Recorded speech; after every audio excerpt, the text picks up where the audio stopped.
Despite an early double-digit lead, the Chicago Bulls find themselves only up by 2 at halftime against the Milwaukee Bucks. Keep in mind, this is a team that just beat them not too long ago without Dame and Giannis. Can the Chicago Bulls keep it up in the second half of this game? Well, to talk about that, we're going to talk about it and discuss all the things that did go right or wrong for the team in the first half. All that and more. First, we got to play that intro.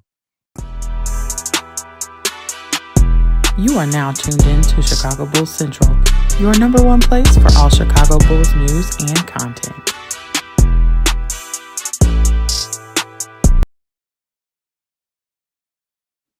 What's going on, Bulls fans? Welcome to another episode of Chicago Bulls Central, your number one spot for everything Chicago Bulls related. I'm the host here, Haize, but more importantly, you guys can follow the channel at Bulls Central Pod on every social media platform we happen to be on. With that said, let's go ahead and get into this content for today, y'all. And I think it's confirmed that somebody at the Chicago Bulls watched Chicago Bulls Central. On today's episode, I talked about the importance with this Bulls offense on driving to the lane more.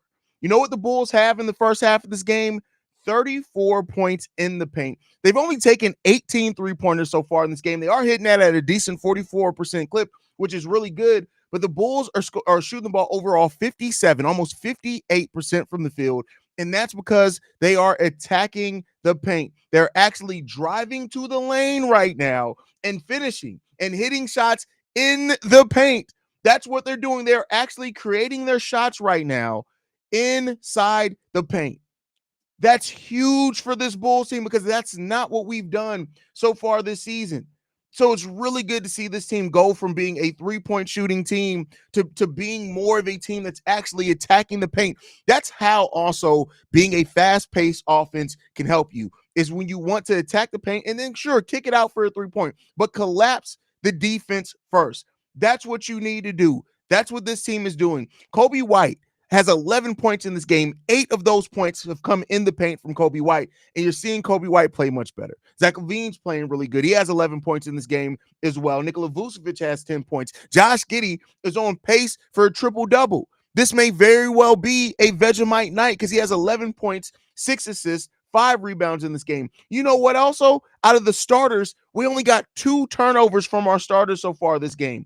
None from Zach. None from Coby. You know why? Because they're going to the paint. They're not trying. The ball's actually moving. They're not trying these last-minute shots to get things out of there. This is a team that's operating how a team should be. You're keeping the same offensive philosophies as far as moving with a quick pace, taking open threes while they're there, but you're now also adding in getting to the paint.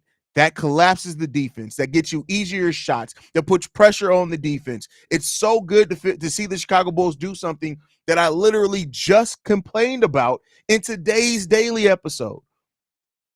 It's really good to see that. They're attacking the paint. Come on. Let's keep doing it. Let's keep that up. Really good to see that from this team. But on the flip side of things, the Bulls are also allowing Chris Middleton to score 17 points. They're trying to hide Josh Giddey on defense by putting him on Chris Middleton on some possessions, and he's done better than I thought on a few of those possessions. But Chris Middleton right now, he's leading that team in scoring with 17 points, 12 points from Brook Lopez. He's 2 for 4 from three-point range and 11 points from Dame Lillard. This team's also shooting solidly as well, 42% from three-point range, 44%. The big difference with this Milwaukee Bucks team is that they aren't getting points in the paint right now that they usually get because they don't have Giannis Antetokounmpo. That's a big reason and how this has changed for this team. But, overall, we'll keep seeing how it goes, man.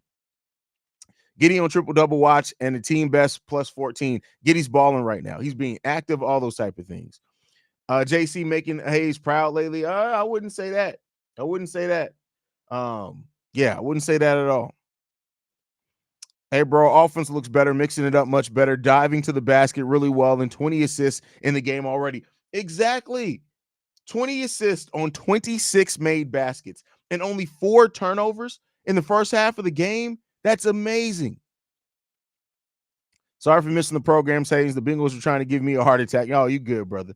The flagrant foul was bullshit. Absolutely. Absolutely. Finally losing the paint instead of using the perimeter like the floor is lava. Thank you. Thank you. That 6-point possession. It did. Now, make no mistake about it. Like, we'll see how the Bulls, the Milwaukee Bucks have marched back on the Bulls a couple. By the way, the hat change. Y'all see the hat change? I think this hat is much better with this jacket. The all cream look is a good look for me. I know the Bucks are under man, but it's good to have Giddy back. Well, yeah, I mean we're under man too. Missing Io DeSumo and Jalen Smith are two really important players to this team. So yeah, hey, won't lie, the Bulls started the game off better than I thought. Also, TC was shooting like Meg told him she would twerk for him if he scored 10 points. That is hilarious. That's hilarious. Easy buckets taking it. Just drive. That's the point. Drive. Giddy only played 12, almost 13 minutes. Yep. Flagrant on Zoe was bullshit, and it sucks that I got to listen to these trash Bucks commentary. I got the Bulls commentary. Thank God for NBA TV, because I couldn't deal with another team's commentary. Haize, what have I been yelling at this season? There are certain ways to play fast-paced offense instead of just. So you mean you're echoing exactly what my whole episode was about a couple of times? Well, shout out to you, Shay. Do you think if Io was playing and the team was 100% healthy, that Taylor Horton Tucker would be playing? Yeah, I think THT would be in the game. I think you're looking at Torrey Craig probably not playing yet. Javon Carter probably wouldn't have played if the team was fully healthy. So, those minutes are the minutes that would have definitely changed some. So I think they're watching the show. They listen. I could say Billy Donovan's job if he just listens a little bit more. They're all looking for Vooch in the paint, and that is so rare. Hey, listen, it's good for them to do that. The Bulls playing great, getting to the paint and knocking down threes and playing solid defense, but that drought from the Bulls got Milwaukee back in it. Yeah, and I mean that's going to happen, especially against a team like Milwaukee. We got to see how they're going to respond in the third quarter. They've been looking for Vooch and I already read that one. Thank God Kobe isn't doing his favorite thing of driving into the lane and kicking it back out for someone else to take the three. 2 points is better than none. Simplicity gets the job done some nights. Agreed. Haize, you need to make a custom shirt with Vegemite Night printed on it with the pic of Josh Giddey on it. That would be hilarious. That would be hilarious. The question is, how will Billy Donovan stuff this up? Oh man, listen. There's a lot of ways to go. We could see the Milwaukee Bucks go on a 5 to 8 run, and Billy Donovan not call a timeout or something like that. So good to see Kobe coming out that long slump as well. Hey, let's not speak on, knock on wood, let's not speak on it too early. You don't want to jinx it. We do not want to jinx it.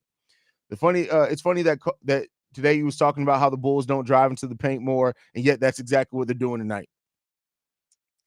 I've said it multiple times before. I have been telling this team what they needed to do for years. It's finally time that they listen to your boy. Listen to your boy.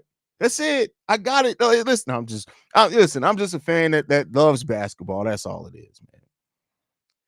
Bulls look like a different team when they attack the paint. It's less predictable, so it's harder to guard. Exactly, and you can still keep. That's the thing. It shouldn't have been an either or, where it's either we shoot a bunch of threes or we drive it to the paint. It should be that, all right, let's what the defense and how the defense reacts dictate how much on the perimeter, or are we attacking the paint, which it's much like with football. If you have a solid run game, it could set up the deep pass game on a play action. It's the same type of methodology behind it. Methodology, whatever, right? It's the same type of thing behind it. But that's the difference between running an actual offensive system and just doing shit. That's the difference between that. Hey, I think we should continue to do a 12-man rotation. Too many guys on the bench that can play. It allows you to look at different outlooks and it gives something. No, you should. Listen, it's never successful going that deep. Now, the reason why the Bulls are doing it right now is because they're taking advantage of different matches because they don't have another big. But you don't want to do that consistently. Now, while Jalen Smith is going to be out, maybe, because it just throws so many different looks out there. But you're not going to typically see that because, again, players need minutes to get in rhythm. And while, like, right now, everybody's kind of hype and doing their thing, but you don't want to, that's just not something you want to do consistently for a full season, right? Have your times where it makes some sense, but yeah. No, it's cream. It's all cream. It's just the light is shining right on my head. So my lights are shining down on me, so it makes the hat look white. The hat's cream.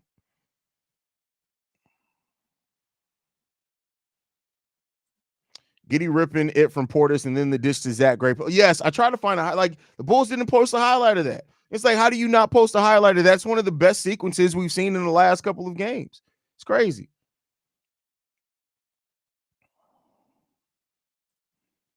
Shirt of Giddy passing a jar of Vegemite. Hey, listen, Quentin. Yeah, listen. We were supposed to have the month special teas, bro. What we doing? What we doing?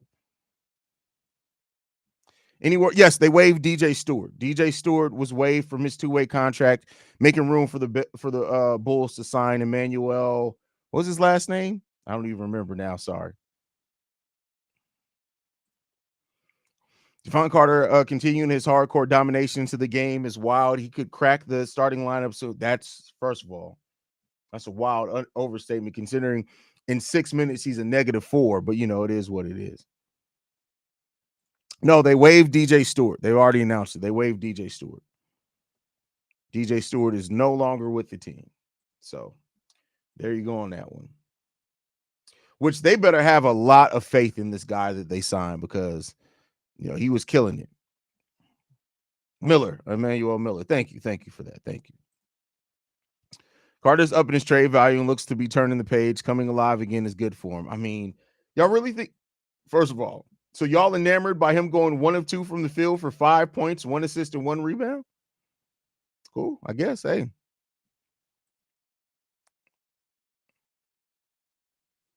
Oh, damn, I thought DJ's been doing it. He's averaging almost 20 and 8, 20 and 9, something like that. I'm still waiting to pick up listen, funny enough, I just ordered the prototype of it and it should be here sometime next week. So there you go on that one. EJ Liddell and Adama Sanogo are the other two-way players. So you got 3 two-way contracts that you can have on your roster for the season. So now it's Emmanuel Miller, Adama Sanogo, and EJ Liddell. So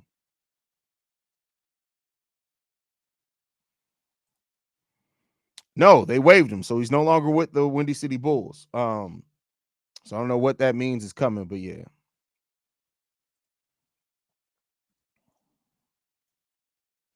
Not liking THT getting minutes. Listen, THT is going to keep getting minutes. I mean, it is what it is. He's going to be one of the players that plays consistently off the bench.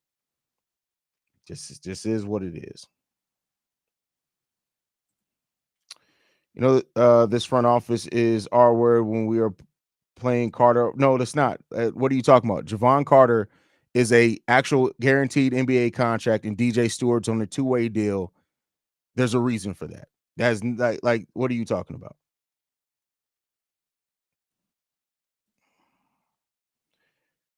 We're used to Carter going 1 for 3 from the field. So yeah, this is something to be hyped for. If your team catfish, that's hilarious. That is funny. That's funny. Let Javon Carter up his street. No, I mean, hey, if it gets him out of here, it gets him out of here. It is what it is. Who got a Boston Bucks 7-take series? Bucks healthy. Who you got a Boston? Oh, Boston. Like I'm still choosing. Like Boston is just, it is what I'm not picking. Milwaukee's been playing great. I'm not picking them over no Boston or Cleveland for that matter. Modest leading in blocks with his amount of minutes says so much about this team's defense. That's a big fact. That's a big fact. I don't think people know what two-way contract. You know what it is? I've just come to learn that, and it's the front office's fault, right? So I'm not blaming the fans on this, but I've just come to learn that people are at this point they just want to complain about the front office, and like I said, in a lot of ways it's justified. But I've just learned that. Man, that sucks. They waived DJ. I liked him. I think he could have been a nice point guard for NBA, especially backup. Here's the thing. Don't get so enamored with that. Don't forget, we had Antonio Blakeney on our G League team that put up historic scoring numbers. Couldn't do nothing in the NBA. I don't get to the point. Like, G League numbers do not equate to NBA numbers. They just don't. It doesn't happen. So, because of that, DJ Stewart's a fine player at that level. Now, he could very well turn into a nice guard. He has size. He has NBA legit size. He's active, right? He's a 2-level scorer. I won't call him a 3-level scorer. He doesn't really finish around the rim, especially like with the contact too well, but he is a 2-level scorer. And we'll see if he lands on his feet.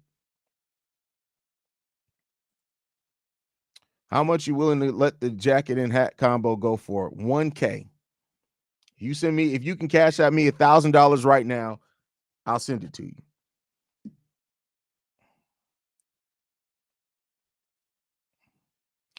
Do we still have Javon Freeman? Yes, we still have Freeman Liberty. He signed to an actual G League contract, so he wasn't on the two-way. But all right, y'all, I'll be back post-game. Love you guys. Go Bulls. See Red.